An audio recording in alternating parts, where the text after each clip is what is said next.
저희 경남대학교 웹소설 공모전 특강인데 한국 웹소설 시장과 동향에 대해서 특강 진행을 하고 저는 이제 발표자 태린이라고 합니다. 이 다음에 바로 소개 간단하게 하겠습니다. 이게, 일단은 저희는 이제 스텝 3로 총 나눠서 강의는 진행이 될 거고요. 웹소설에 대한 이해, 웹소설 플랫폼, 그리고 웹소설 작가 되기. 이거 화면은 잘 보이시죠? 네네. 네, 웹소설 작가 되기 이렇게 나눠서 강의를 진행을 할 예정입니다. 그래서 이제 웹소설의 정의랑 OSMU의 사례, 그리고 웹소설 플랫폼에는 어떤 게 있는지, 그리고 웹소설 작가가 되려면 어떤 걸 준비를 해야 되는지에 대해서 천천히 이야기를 해보려고 합니다. 우선은 저는 이제 5년차 전업 웹소설 작가고요. 웹소설 작가 모임을 하고 있고 13작품 정도 이제 출간을 했습니다. 이제 문토 이제 웹소설 클래스에서 모임 진행 중이고 이제 글밥 아카데미라는 데서 이제 강의를 하고 있고요. 태린이라는 필명으로 이제 브런치에서 웹소설 관련 글을 연재를 하고 있습니다. 또 이제 제이시 미디어라고 이제 소개해주신 대표님 출판사에서 이제 전속 작가로 일을 하고 있어요. 라온이나 학산문화사랑 다양한 출판사랑 작업을 하고 있는 작가입니다. 안녕하세요. 일단 웹소설에 대해서 이해를 하려면 웹소설은 사실 웹소설이란 게 생기기 전에도 장르 소설은 있었어요. 예를 들면 인터넷 소설, 소위 인소라고 말하는 그런 것들이 네이버 카페라든지 다음 카페라든지 이런 데 있었어요. 그 인터넷 소설 닷컴 이런 데에서도 이제 스타 작가들이 꽤 많이 있었던 걸로 알거든요. 그리고 이제 BL이나 이런 음지 그 커뮤니티, 성인종 커뮤니티라고 하거든요. 그런 데서도 커뮤니티에서 유명한 작가들이 있었고, 또 판타지 같은 경우에는 판타지 저희 이제 대여점 시절이라고 하는데 그런 대여점에서도 이제 판타지 소설 작품들이 계속 이제 집필이 되고 있었던 상황이에요. 플러스 알파로 이제 조아라라는 이제 사이트에서 이제 무료 연재 같은 것도 진행이 되고 있었어요. 이제 그러다가 이제 스마트폰이라는 게 생기면서 이제 한국 사람들이 이제 다 스마트폰을 이제 하나씩 다 갖게 됐잖아요. 그리고 나서 이제 다양한 웹소설 관련 어플들이 이제 나오기 시작을 하면서 이게 합쳐져서 이제 웹소설이 된 거예요. 그 웹툰 같은 경우에도 원래는 이제 인터넷이 활발해지기 이전에도 이제 만화는 있었거든요. 그게 이제 인터넷이랑 만나면서 웹툰이 되었듯 웹소설도 스마트폰이랑 만나서 이제 웹소설이라는 하나의 이제 컨텐츠 산업으로 이제 발전을 한 거거든요. 사실은 웹소설 시대 이전에도 장르 문학은 이제 이런 다양한 형태로 이제 존재를 해왔다고 볼 수 있어요. 그럼 이제 웹소설에 대해서 생각을 해볼게. 웹소설이라는 단어를 공식적으로 처음 사용을 한 거는 이거 왜 누구라고 썼지? 어디인지 혹시 아시는 분 있나요? 이거 채팅도 되나요? 그러면 그냥 편하게 가겠습니다. 웹소설이라는 단어를 공식적으로 처음 사용을 한 거는 네이버에서 처음 사용을 했어요. 2013년에 1월 15일 날 네이버 웹소설이라는 게 생기면서 공식적으로 이제 여기서 웹소설이라는 걸 이제 사용을 했어요. 이미 네이버는 근데 웹툰이라는 단어를 처음 사용을 한 곳이기도 하거든요. 그래서 사실 웹툰이라는 용어 자체도 제가 알기로는 우리나라에서 나온 그 용어라고 알고 있어요. 그래서 사실 또 이제 2013년에 웹소설이라는 게 생기기 이전에도 웹소설 유료 시장은 사실 존재를 했었거든요. 조아라 노블레스라는 곳에서 이제 유료로 작품 판매가 가능했었고, 리디북스 같은 경우에는 1세대 전자책 플랫폼인데, 거기서도 사실 이북 시장이 계속 있었어요. 그리고 문피아 유료 연재 시장도 마찬가지로 계속 존재를 했는데, 이제 그거를 이제 네이버 웹소설이라는 게 생기면서 웹소설이라는 하나의 컨텐츠로 이제 묶이게 된 거라고 이해를 하시면 될 것 같아요. 웹소설 시장 규모 같은 경우에는 사실 이전에도 분명히 웹소설 이제 장르 소설에 대해 규모 시장은 있었을 거예요. 근데 공식적으로 네이버가 웹소설이라는 용어를 사용을 한 건 2013년이기 때문에 그 2013년을 기준으로 사실 조금씩 집계를 하고 있거든요.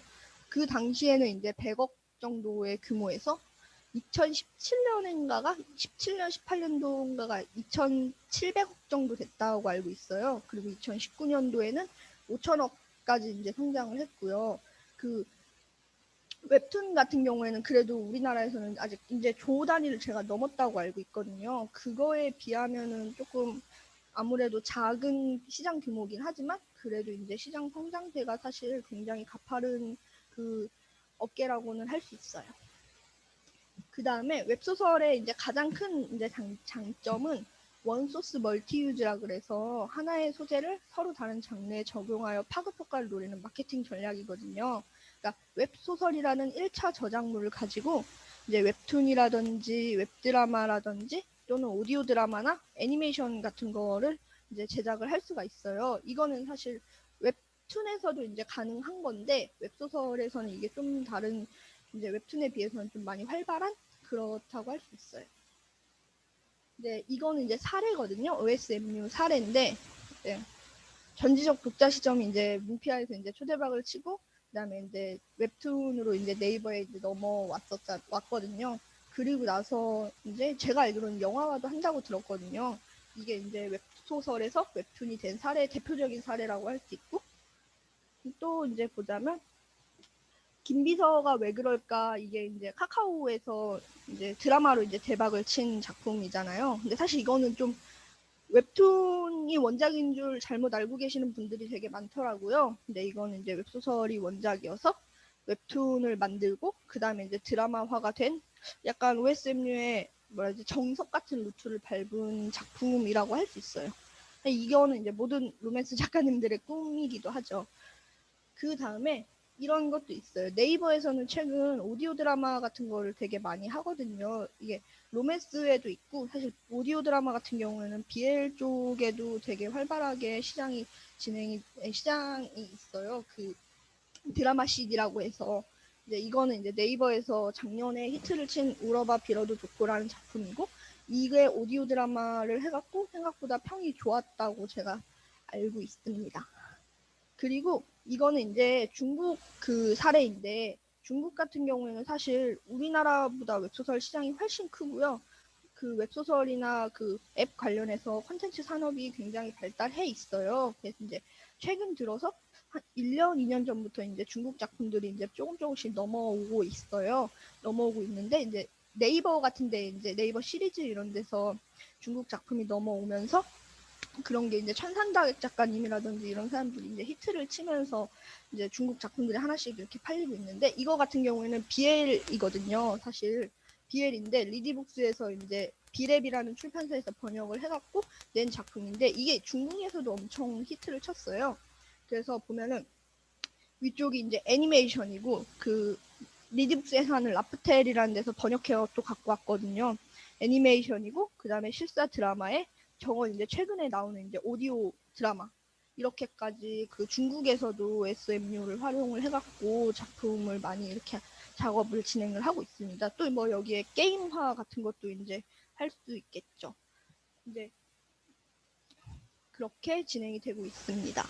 이제 웹소설 플랫폼 같은 경우에는 이게 이제 카카오 페이지거든요. 다들 아시겠지만 카카오 페이지인데 이게 이제 맨 위에가 보시면 던전 앤 커맨더 이렇게 써 있는 이 부분이 이제 핫픽 저희가 말하는 대배너라는 곳이고요.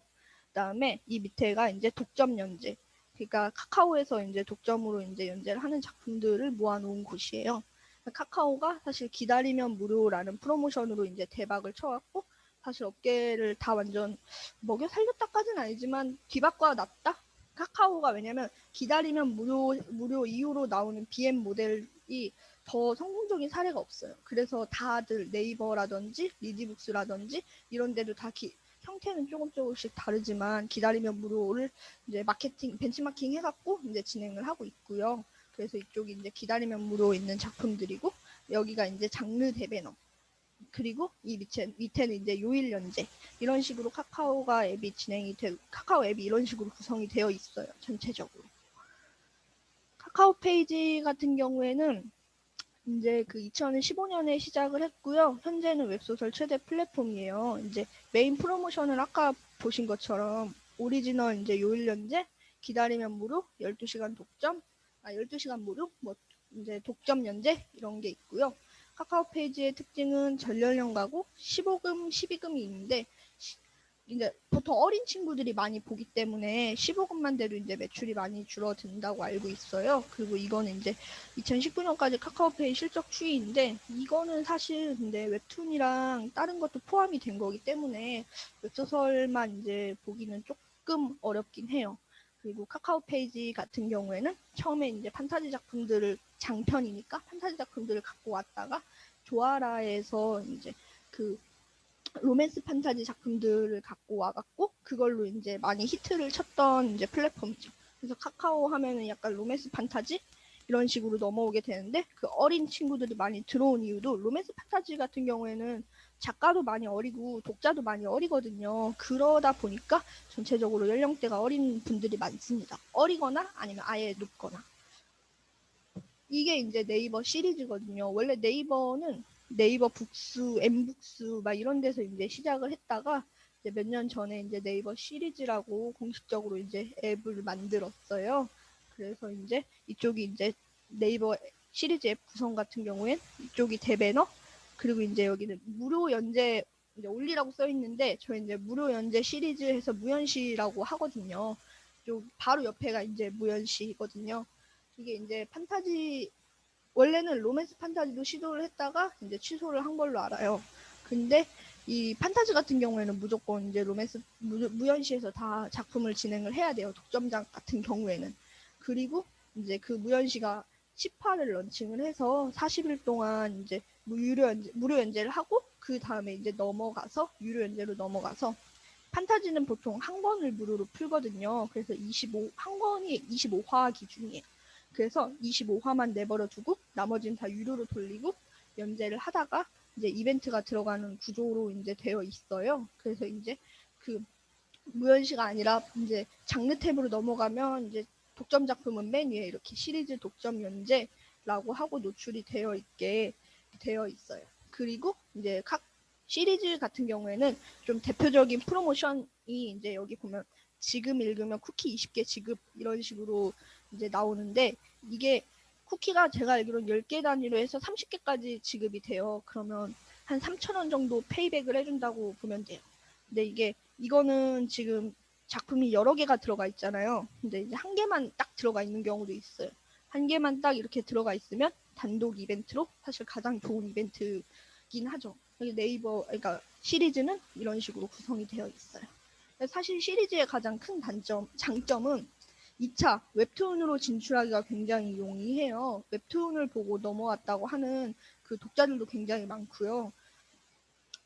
그런 웹툰을 보고 넘어왔다는 독자들도 굉장히 많기 때문에 그런 게 유리하고 프로모션 같은 경우에는 아까 본 것처럼 그 매일 10시 무료라 그래갖고 그 기다리면 무료랑 똑같아요. 똑같은데 이제 이름만 조금 다르고 이제 네이버는 매일 10시에 모든 작품이 한 화씩 이제 무료로 풀리는 거예요. 무료로 풀리는 게 모든 사람에게 무료로 풀리는 게 아니라 그 있는 유저한테만 이렇게 무료로 풀리는 거예요. 그리고 이제 타임딜이라고 해서 예를 들면 뭐 내가 한 250화를 갖고 있다 이러면 한 100화 정도를 무료로 풀어갖고 그거를 이제 소위 말하는 이제 프로모션을 이제 한 번 더 받을 수 있고요. 그다음에 판타지의 경우에는 상황에 따라서 이제 네이버 웹소설 정식 연재도 진행을 할 수 있고요. 그다음에 마찬가지로 그 로맨스나 로판 같은 경우에도 정식 연재를 한 이후에 네이버 쪽으로 시리즈 쪽으로 넘어와서 이제 연재를 진행을 하고 유료 이제 상품을 팔 수가 있어요. 그리고 아직까지 네이버 시리즈는 수수료를 30% 정책을 고수를 하고 있어요. 이게 사실 굉장히 큰 게 카카오 페이지 같은 경우에는 기다리면 무료라고 해서 그걸 진행을 하면서 MG라 그래서 선입세를 지급을 해요. 근데 그 선입세를 지급을 하는 대가로 카카오가 45%를 떼가요. 그러니까 45%를 떼가면 예를 들면 100원은 이제 수익이 났다. 이러면 그 45원을 카카오가 고정적으로 가지고 가고 거기서 출판사와 작가가 수익을 나누는 구조거든요. 근데 그 MG를 안 받으면 30%긴 하지만 사실 카카오가 앱 자체가 그 자기네들이 노출을 이렇게 마음 먹고 안 시키면 정말 매출이 안 나오게 될 수 있는 구조기 때문에 거의 뭐 45%는 강제라고 보시면 되겠습니다. 마찬가지로 리디북스도 40%를 떼가거든요. 근데 리디북스의 이 40%는 리디에도 똑같은 이름의 기다리면 무료가 있어요. 근데 카카오 페이지는 이제 기다리면 무료지만 리디는 리디 기다리면 무료 이렇게 진행을 해서 저 이제 업계 사람들은 그냥 리다무 리디 기다리면 무료 줄여서 리다무라고 부르고 있거든요. 리다무도 똑같이 이제 카카오처럼 MG를 지급을 해요. 그래서 그 MG를 지급을 하는 조건으로 40%를 수수료를 떼가고 있어요. 대신에 이제 그거는 리다모 유료 연재에 한해서고 이제 단행본 쪽에서는 조금 사정이 다르긴 해요. 근데 리디가 사실 제일 조금 그런 게 이제 단행본이라고 해서 책으로 나오는 것도 그 노출 이벤트 기간에는 수수료 조정을 하고 있어요. 근데 최대 50%까지 조정을 하고 있어서 사실 이건 조금 작가들 사이에서 말이 많긴 해요. 그리고 이제 카카오의 특징은 이제 이미지 뷰어를 사용을 한다는 거예요. 제 이미지 뷰어를 사용을 하기 때문에 그 뷰어 자체가 고정이 되어 있어요. 그 처음에는 되게 이게 불편하다라고 얘기를 하시는 분들이 많았는데 이게 시간이 지나면서 카카오 뷰어에 익숙해지신 분들은 또 카카오만 보게 된다고 하시더라고요. 그렇게 진행이 되고 있습니다. 이게 이제 리디북스에 있는 그 앱 구조거든요. 그러면 이쪽에 보시면 작품들이 이제 굉장히 많잖아요. 이게 올해 10월 달 거거든요. 그럼 리디북스 같은 경우에는 그 책으로 매월 말에 다음 달 캘린더 같은 게 나와요. 근데 지금 이거 자세히 보시면 10월 8일 날 출간하는 게 거의 이 정도예요. 이 그 파란색 표시가 다 리디 독점 작품이거든요. 12일 날은 또 더 많죠. 이렇게 있어요. 그러니까 많이 나올 때는 한 200작품? 한 달에 그 정도씩 나와요. 하루에 막 10작품, 20작품 나오는 경우도 있어요. 그래서 리디북스 단행본 같은 경우에는 굉장히 또 경쟁이 많이 치열한 편이에요. 그리고 이 옆쪽이 이제 자기네들도 이제 리다무라고 쓰고 있는데 리다무 이제 페이지거든요. 그러면 이제 리디 기다리면 무료라는 데서 이렇게 연재를 할 수가 있어요.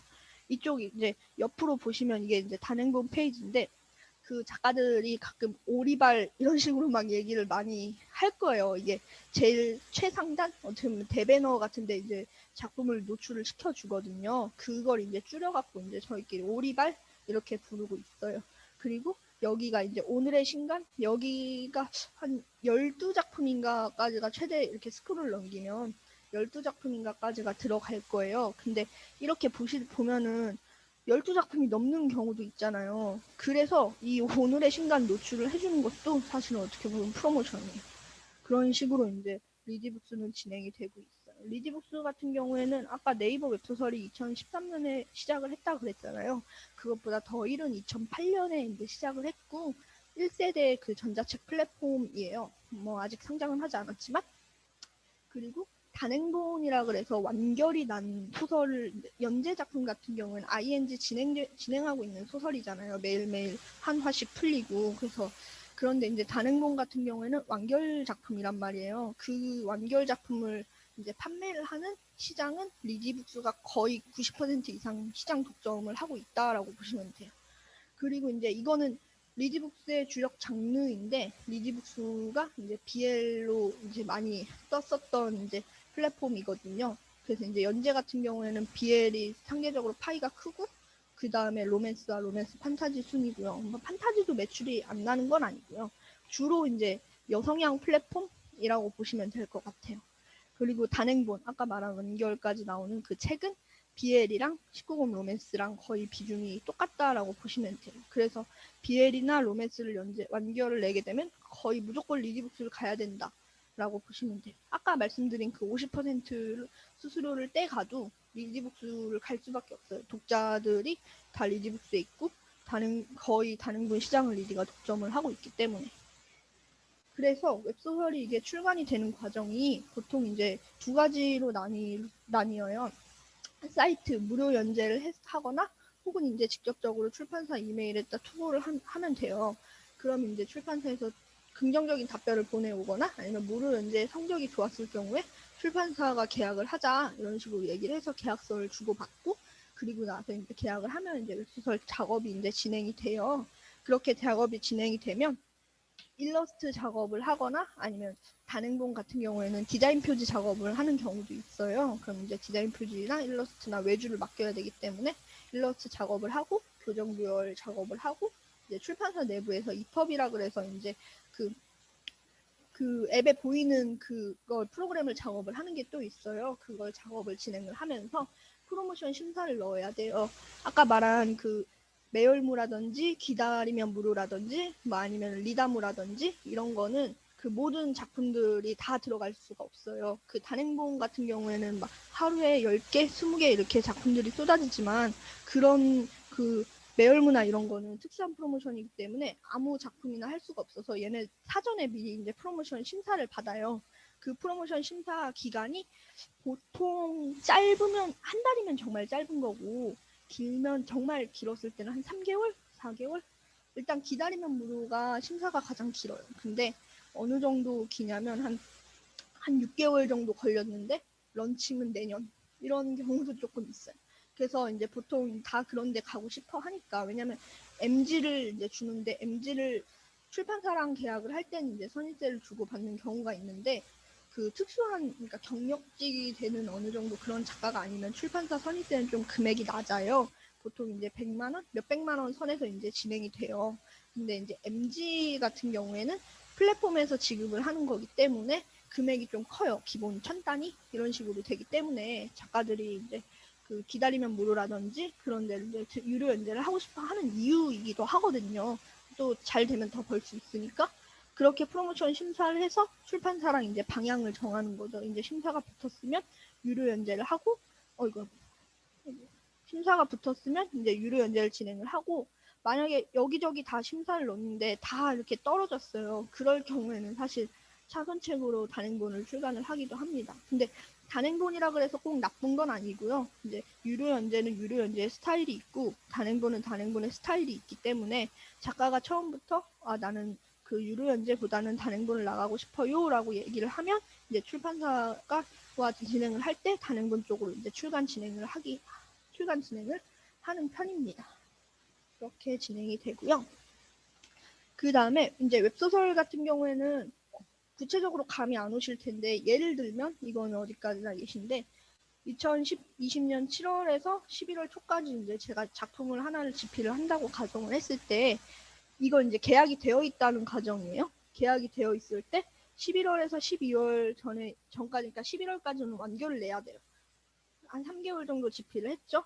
그러면 이제 출판사에서 한 달 반 정도 동안 이제 그 분량에 대해서 교정 교열과 런칭 준비를 진행을 해요. 근데 출판사에 이제 단행본 기준으로 했을 때 12월에 런칭이 되면 11월에 그 출판사 플랫폼 폼이 열려서 거기서 이제 한 달 전에 작품을 미리 예약을 걸어놔야 되는 거예요. 그러니까 한 달 전에는 원고가 준비가 되어 있어야 되는 거거든요. 그렇게 되면 만약에 12월에 작품을 예약을 했다 이렇게 생각을 하면 2021년 1월에 작품이 나오는 거예요. 그러니까 이 작품을 시작을 한 건 7월이지만 이 작품이 나오는 건 사실 21년 1월쯤에 이제 런칭이 돼요. 그 런칭이 되면 아까 말한 그 파란 색깔 그 표시가 리디북스 이제 1차 독점 표시거든요. 이제 1월 달에 독점인데 독점 기간은 사실 출판사나 프로모션이나 이런 거에 대해서 조금씩 달라요. 한 달에서 길면 3달까지도 독점을 해요. 그 독점이라는 게 3달 동안 리디북스 외에 다른 전자책 플랫폼에서는 이 작품을 풀면 안 된다라는 조항이거든요.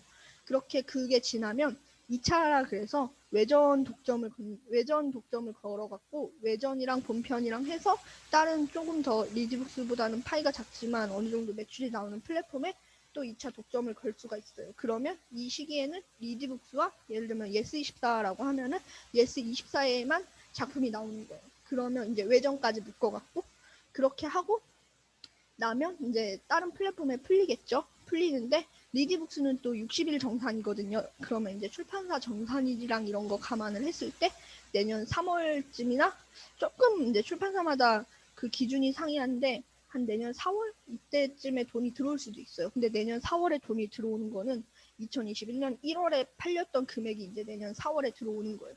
그러면 사실 웹소설 작가가 뭐 돈을 많이 번다, 대박이 난다, 뭐 이런 식으로 얘기를 하는데 실질적으로는 내년 4월까지 그 첫 정상금을 만질 때까지 2020년 작년 7월부터 내년 3월까지 거의 6개월, 7개월 동안은 수익이 하나도 없는 거예요. 작가 입장에서는. 그래서 이제 선입세를 받긴 하지만 출판사에서 받는 선입세는 몇백만 원 단위고 만약에 이게 그 단행본이 아니라 유료 연재였으면은 이제 조금 더 중간에 돈을 더 많이 받을 수 있겠죠. 그래서 웹소설이 사실 그 처음에 쓸 때 생각보다 첫돈 만지기가 조금 어려워요. 이렇게 오래 걸려요. 그래서 작가들이 막 1년치, 막 2년치 일정을 미리 다 잡아놓고 이렇게 작업을 하거든요. 그리고 이제 웹소설의 수익 구조 같은 경우에는 아까 말씀드린 대로 네이버 시리즈가 이제 수수료 30%를 떼간다고 했잖아요. 그리고 그 30%를 떼간 거에서 작가와 출판사가 이제 비율을 나눠요. 이게 7대 3이라고 그러면 보통 이제 막 그냥 아무것도 모르시는 분들은 그럼 작가가 70원 가져가나? 이렇게 생각을 하는데 그건 아니고요. 순 매출에서 이제 수수료를 뗀 거에 7대 3인 거예요. 그래서 이제 예를 들면 네이버 시리즈가 자체 수수료를 확 올려버리면 그 올린 금액에서 이제 작가와 출판사가 이제 7대 3으로 나누는 거고요. 그래서 이 옆에 바로 보시면 카카오 페이지가 이제 45%를 떼갈 경우에 작가의 몫은 45.5%로 이제 줄어들게 돼요.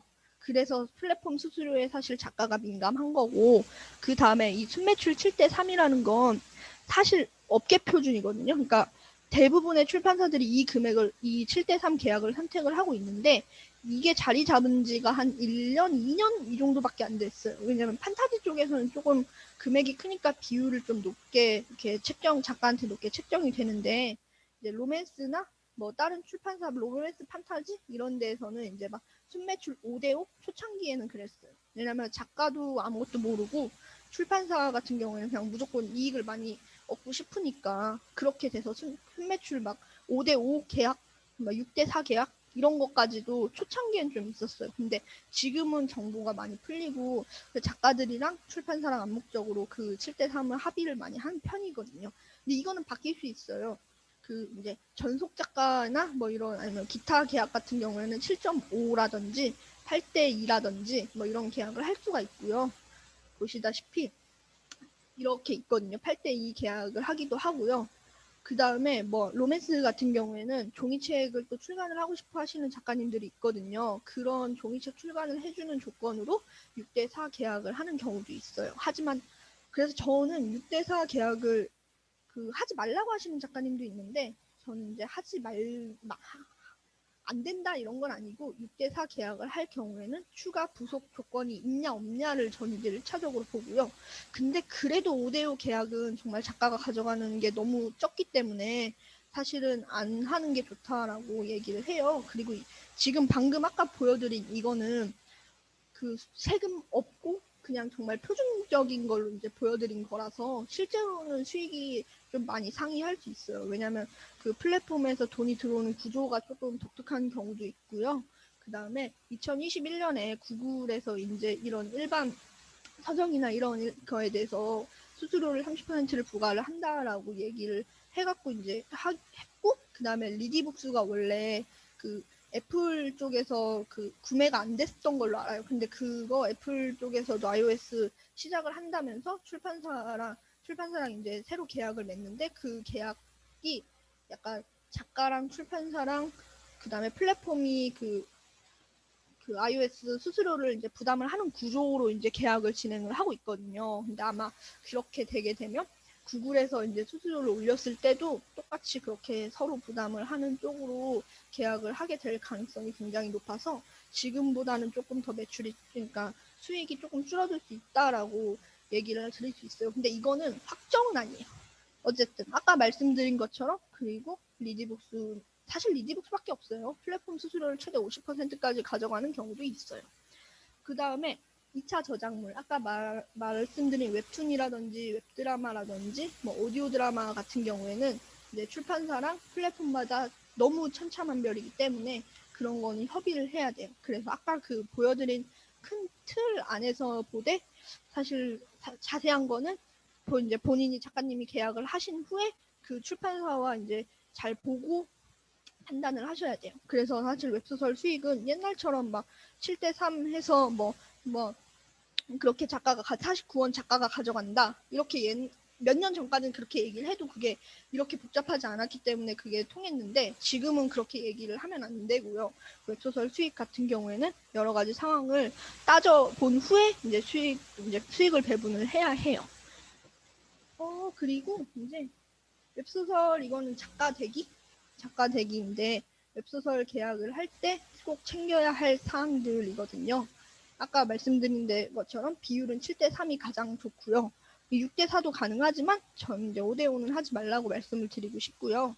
선입세는 얼마나 줄 건지, 이거는 말씀드린 것처럼 내 몸값이기 때문에 돈을 얼마나 줄 건지는 상당히 중요한 부분이거든요. 그리고 단행본 웹소설 작가를 처음 시작을 한다 그랬을 때 내가 제대로 된 수익이 없고 그냥 바로 전업 작가를 하게 될 경우에는 6개월, 7개월 동안 수익이 하나도 없기 때문에 선입세는 굉장히 중요한 부분이고요. 그 다음에 이제 일러스트 작업인지 디자인 표지 작업인지, 네, 유료연재 같은 경우에는 보통 일러스트 표지로 작업을 진행을 하고요. 그리고 작가들 같은 경우에는 일러스트 표지를, 그러니까 누가 해주냐, 어떤 네임드 작가님이 일러스트 작업을 해주냐가 굉장히 또 중요해요. 왜냐면 일러스트도 금액마다 정말 그 작가마다 금액 차이가 정말 심하거든요. 뭐 한 50만 원에서 뭐 한 진짜 잘 그리시는 분 막 150만 원, 200만 원까지는 제가 아직 못 봤던 것 같은데 한 160만 원 이 정도까지 올라가시는 분도 있어요. 그건 이제 장당 그렇게 들어가고요. 교정 교열은 어떻게 진행이 되는지, 사실 웹소설 같은 경우에는 교정 교열이 막 종이책처럼 하진 않아요. 그래도 기본적인 교정 교열을 기본적인 교정 교열은 저는 이제 진행이 되어야 된다라고 보거든요. 왜냐하면 가끔 정말 교정 교열을 하나도 안 하고 내시는 그런 출판사들도 있긴 있어요. 그리고 마찬가지로 향후 유통 계획은 어떻게 되는지, 그냥 다짜고짜 계약을 해갖고 막 그 작가가 작품을 쓰고 있는지 없는지 이런 것을 확인을 안 하고 검토를 안 하고, 그래서 심사를 넣었는지 안 넣었는지 말도 안 하고, 그냥 나는 기다리면 무료를 가고 싶은데 출판사에서는 나한테 말도 없이 막 네이버 심사를 넣어갖고 갑자기 네이버를 가자고 하고 막 이런 경우들이 종종 있거든요. 그런 경우들도 있고, 그다음에 계약서가 표준 계약서인지, 사실 웹소설에서 표준 계약서가 없긴 없는데 그래도 독소 조항이 없는지 있는지만 보시면 돼요. 독소 조항 같은 경우에는 이제 요즘에는 많이 못 봤는데 막 예전에는 막 선입세를 받았는데 그거를 뭐 한 6개월 동안 선입세를 못 갔어요. 이럴 경우에 작가가 그 못 간 거에 대해서 되돌려줘야 된다, 뭐 이런 조항들이 있는 경우들이 좀 어이가 없지만 그런 조항들이 있는 경우가 있었거든요. 그런 조항이라든지 뭐 아니면 최근에 제가 본 거는 이제 교정교열을 작가가 직접 해야 된다, 이런 조항을 집어넣은 출판사도 있더라고요. 이게 좀 업계에 대해서 잘 모르는 사람들이 그냥 무조건 그 출판사 작업을 해갖고 이제 생기는 이제 문제라고 보거든요. 그리고 중요한 거, 정산 날짜는 어떻게 되는지. 정산 날짜가 이제 뭐 2월인지, 출판사 내부에서도 규모가 큰 출판사 같은 경우에는 출판사 내부에서도 2개월인 경우가 있거든요. 그러면 리디도 2개월이기 때문에 실제로 첫 정산을 받는 거는 그 작품이 런칭하고 막 4개월 후 이렇게부터 첫 정산을 받는 경우가 있어요. 왜냐면 제가 일하는 학상 같은 경우에는 이제 자체에서 또 2개월이라고 하더라고요. 그런 정산 날짜 같은 경우에는 꼼꼼하게 챙겨보셔야 된다라고 생각을 해요. 그리고 이거는 이제 웹소설 작가가 되려면 어떻게 해야 되나 이런 건데, 당연히 웹소설에 대한 기본적인 이해가 있어야 된다라고 저는 생각을 해요. 웹소설에 대해서 뭐 그냥 그냥 막 쓰면 되는 거 아니야? 뭐 이런 식으로 생각을 하시는 분들도 있고, 아니면 문학소설 쓰듯이 웹소설을 쓰시는 분들도 있고, 제일 이제 대표적인 예가 로맨스와 로맨스 판타지, 웹소설에서 생각하는 로맨스와 로맨스 판타지는 좀 다르거든요. 근데 이제 로맨스와 로맨스 판타지를 구분조차 못 하시는 상태로 웹소설을 쓰시는 분들도 계시고요. 로맨스 판타지랑 또 드라마 쪽에서 얘기하는 로맨스 코미디랑은 또 다르거든요. 그런 부분.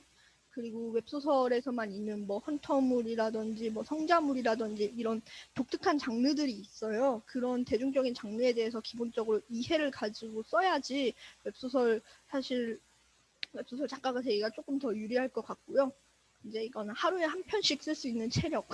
웹소설 작가가 하는 게 생각보다 체력 소모를 많이 해요. 하루에 한 편이라고 하는 거는 이렇게 얘기하면 감이 안 잡히시는데, 한 A4 용지 5장 정도 하루에 한 번 꾸준히 쓰신다고 보시면 돼요. 보통 한 편이 A4 용지 5장 정도 나오거든요. 그 정도? 근데 이게 생각보다 힘들어요. 저도 하고 있지만 정말 생각보다 힘듭니다. 그래서 운동이나 이런 것도 꼭 하시고, 네, 체력 관리는 꼭 하시는 게 좋습니다. 그리고 완결을 낼 수 있는 꾸준함.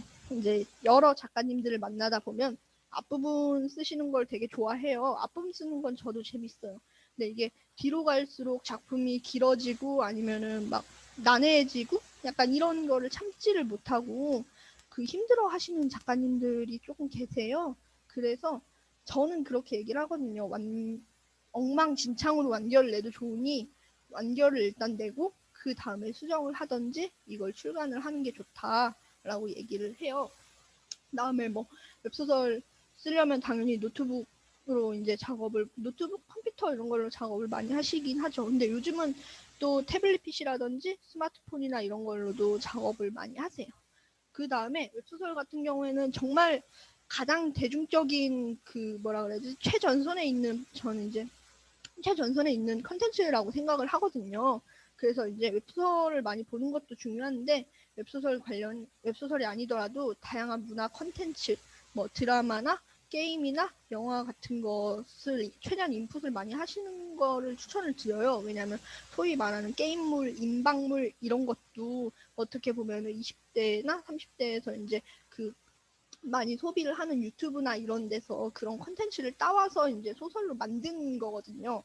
그렇기 때문에 그런 최신 트렌드, 최신 문화 콘텐츠에 대해서 계속 소비를 하고 연구를 하는 게 저는 이제 중요하다라고 생각을 해요. 그러면 이거 혹시 다른 분들 마이크 되시나요? 간단하게 Q&A 조금 빨리 진행을 하긴 했는데 Q&A 진행해도 될 것 같아요. 네, 수고 많으셨습니다. 네. 학생들 혹시 질문 있을까요? 네. 채팅으로 주셔도 되고 많이 네. 질문하실 줄 알고 넉넉하게 잡았는데 편하게 아무거나 물어보셔도 괜찮습니다. 네. 제가 그러면 먼저 질문 좀 네네. 드릴게요. 네. 네. 일단 태린 작가님 그 필명이신가요? 저는 이제 필명이 장르별로 워낙 다르게 쓰고 있어갖고 그냥 그 통일된 걸로는 태린이라는 필명으로 활동을 하고 있어요. 네. 그래서 작가님은 어떤 경로로 이렇게 이제 웹소설 작가로 가게 되셨는지 설명 좀 해주시면 좋을 것 같습니다. 저 같은 경우에는 약간 좀 전형적인 그 웹소설 작가의 루트를 밟은 것 같은데 그 어렸을 때부터 약간 첫 출간을 한 게 이제 6년 전이고 원래 중고등학교 때부터 그런 웹소설은 아니고 조아라나 이런데 그 소설 읽는 걸 되게 좋아했었고 그 팬픽이라든지 뭐 이런 거 쓰는 거를 되게 좋아했었어요. 그래서 이제 그런 걸 쓰다가 이제 성인이 돼서도 이제 그런 걸 쭉 쓰다가 이제 그때 당시에 이제 컨택이나 이런 게 좀 활발했던 시기여서 그 출판사에서 이제 컨택 제의가 와갖고 작품을 출간을 해볼래라는 제의를 받아서 이게 근데 지금은 웹소설을 써서 돈을 벌어야겠다 이렇게 생각을 하시는 분들도 많고 뭐 그다음에 출판사랑 작업을 하는 게 당연하게 생각을 하시는 분들도 많은데 예전에는 이게 돈이 되는지도 몰랐어요. 그래서 아니 그냥 취미로 쓴 건데 이거를 돈이 된다고 이걸 팔 수 있다고 이런 이제 생각이 들어갖고 이제 시작을 하게 됐는데 네, 그렇게 시작을 하게 됐어요. 아마 그 20대 작가님들 같은 경우에는 많이 그런 식으로 시작을 하셨을 것 같아요. 그래서 지금 5년 차라고 하셨나요? 아까? 네네. 해보시니까 어때요? 추천하고 싶은 직업인가요? 어떠십니까? 제가 웹소설 작가이기 때문에 웹소설 작가를 추천을 드리는 게 사실 맞는데 아까 그 강의하면서 말씀을 드렸다시피 그게 출간을 하고 나서 7월에 작업을 만약에 처음 시작을 해도 실제로 내가 돈을 만지는 거는 내년 3월, 4월 이 정도기 때문에 생각보다 중간에 수익이 들어오는 기간이 되게 길어요. 그리고 그게 어떻게 보면 되게 정석적으로 써놓은 건데 그 중에서 한 번이라도 예를 들면 프로모션이 심사가 저번 달에 나온다 그랬는데 미뤄져 갖고 다음 달에 나온다. 뭐 아니면 내가 11월까지 완결을 내야 되는데 완결을 못 내 갖고 작품이 길어져서 한 2월에 집필을 했다. 이러면 또 내가 돈이 안 들어오는 기간이 더 늘어나는 거거든요. 그러니까 안 들어오는 기간이 더 늘어나는 거거든요. 그래서 사실은 제일 웹소설 쓰기 좋을 때는 저는 대학교 다닐 때라고 생각을 하고요. 왜냐면 어쨌든 뭔가를 같이 하고 있으니까 직장인들 같은 경우에도 막 직장인 해갖고 막 갑자기 막 돈을 많이 벌었다 이렇게 막 그런 그 기사 같은 것도 되게 많은데 아마 회사 다니면서 쓰셨을 겁니다. 이게 바로 전업 작가를 저는 이제 추천을 드리지는 않아요. 근데 이제 웹소설 관련이나 소설이나 이런 걸 이제 정말 좋아하고 쓰고 싶다라고 생각을 하면 저는 이제 추천을 드려요. 근데 다만 돈을 보고 시작을 하기에는 워낙 이제 잘 버시는 작가님들도 많지만 또 이제 이게 유리바닥이 없기 때문에 좀 돈 벌기가 생각보다는 쉽지는 않아요. 그 기안84가 이제 대중적으로 많이 뜨고 나서 웹툰 작가님들도 주변에 많이 알거든요. 그러면 이제 그분들이 이제 한마디씩 해주시거든요. 자기 이제 웹툰 그린다 이런 식으로 얘기를 하면 이제 주변에서 모르시는 분들이 그러면 너도 막 몇 억씩 벌고 너도 기안84처럼 방송하는 거야? 이렇게 얘기를 하시면 이제 웹툰 작가님들이 되게 당황을 많이 하신다고 하더라고요. 그 정도로 많이 벌지 못하거든요. 웹툰 작가도 많이 버시는 상위층만 이제 그렇게 버는 거기 때문에 웹소설 작가도 좀 물론 시장이 더 커져야 되는 의미에서 과하게 홍보를 하는 건 있지만 너무 막 편견을 갖고 그러니까 그 돈의 기대를 갖고 들어오면은 사실 조금 오래 하기가 힘든 직업이긴 해요. 그럼 뭐 그런 부분에 학생들 입장에서는 그러면은 다른 직업도 좀 구해보면서 글도 좀 써보면서 뭐 그 정도를 아, 생각해야 될까요?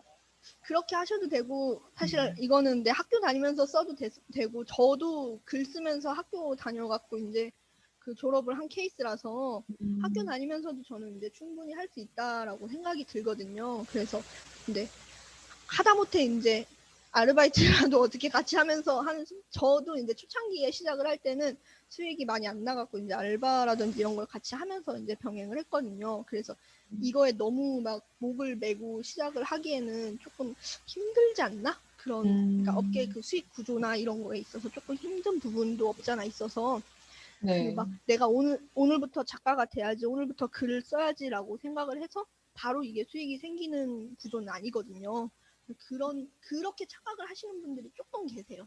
그러니까 웹소설 작가가 돼서 뭐 작품이 이제 오픈이 되면 그 다음부터 바로 돈이 들어오는구나 이렇게 착각을 하시는 분들이 있는데 그런 건 아니라서 그런 부분에 있어서만 조금 한상을 조금 내려놓고 이제 글을 정말 좋아하신다면 이렇게 쓰시면은 저는 충분히 좋은 작가가 될 수 있을 거라고 생각이 듭니다.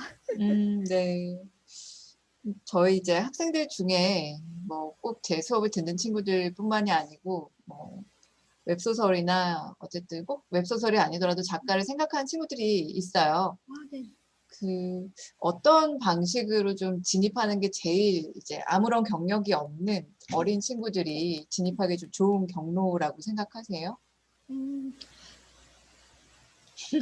제일 간단한 거는 사실 무료 연재를 이제 추천을 좀 많이 드려요. 신입 작가님들한테는. 왜냐면 무료 연재를 하다 보면 이제 어쨌든 간에 그 책임감이라는 게 조금 생기는 경우도 있거든요. 누군가는 내 글을 봐주고 있다라는 마음에서 완결을 낼 수가 있고 완결을 낼 경우에는 웹소설 출판사가 거의 제가 알기로는 한 200군데? 300군데가 넘어요. 굉장히 많기 때문에 완결한 이후에 여러 군데 투고를 돌릴 수도 있기 때문에 일단은 작품을 완결을 내고 그 다음에 만약에 무료 연재 성적이 좋을 경우에는 출판사에서 제안도 많이 들어와요.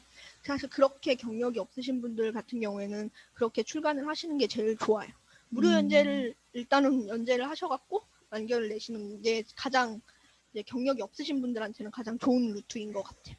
출판사 투고도 저는 추천을 드리긴 하는데 이거는 이제 출판사에 대한 정보도 어느 정도 갖고 있어야 되기 때문에 무료 연재가 제일 좋다라고 얘기를 드릴 수 있을 것 같아요. 그 무료 연재는 보통 어디에 하나요? 그 로맨스 무료 연재 같은 경우에는 네이버에서 많이 하고요. 그다음에 판타지 같은 경우에는 제가 따로 여기에 적진 않았는데 문피아라는 곳에서 이제 무료 연재를 하다가 이제 유료로 이제 판매를 많이 해요. 거긴 이제 출판사 네이버랑 문피아 같은 경우에는 출판사에서 되게 많이 지켜보는 이제 플랫폼이고요. 그 다음에 이제 로맨스 판타지라든지 뭐 아니면 BL이라든지 이런 거는 이제 조아라에서 이제 무료 연재를 많이 진행을 해요. 근데 네이버 같은 경우에는 최근에도 로맨스 판타지를 많이 키우려고 그래갖고 네이버에서도 연재를 많이 진행을 하고요. 그런 그럼 데서 보통 웹소설은 일단 여기 로맨스 아니면 판타지로 장르가 좀 결정이 돼 있나 보네요. 그런 건 아니고요. 여자 독자들이 많은 쪽이 이제 로맨스랑 로맨스 판타지, BL 이쪽이 이제 저희가 여성향이라고 부르거든요. 이게 여자 작가들이 많아서가 아니라 여자 독자들이 이제 많이 읽는 여자들이 주 고객인 장르가 그렇게 돼 있고요.